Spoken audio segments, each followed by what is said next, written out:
kuula nüüd mu poeg, meie laev, see pikk ja sihvakas on nagu tormisse. Aga ainult siis, kui mees roolil on vapper ja tark. Rooli tuleb hoida kindlalt, mitte nagu kalamees udu sees, vaid nagu sõdalane, kes teab, kuhu ta läheb.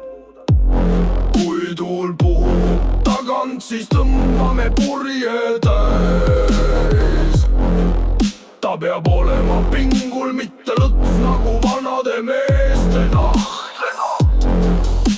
Kui tuul tuleb vastu, siis võtame aerud ja mehed teavad sünkroonis tõmbama. Üks süda, üks rütm.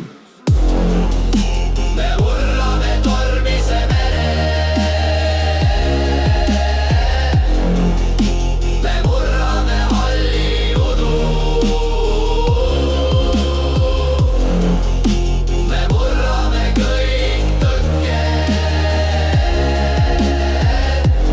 Miski ei suuda meid peatada. Kui sa juhid läbi kitsaste vete, jälgi voolu ja karisid, loe laineid nagu runekirju, sest meri räägib nendega, kes oskavad kuulata. Kui udu katab näo ja taevas pole tähti, siis kasuta tuule suunda ja lindude lendu, nad ei eksi kunagi. Ja alati kuula oma mehi, hea juht ei karju, ta juhib, kui sa roolis oled.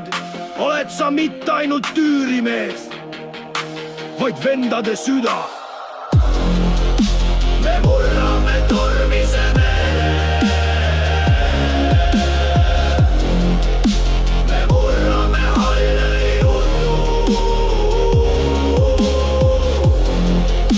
Me murrame kõik tõkked. Miski ei suuda meid peatada. Nii oli see minu isal ja tema isal enne teda, nüüd on see sinu tee.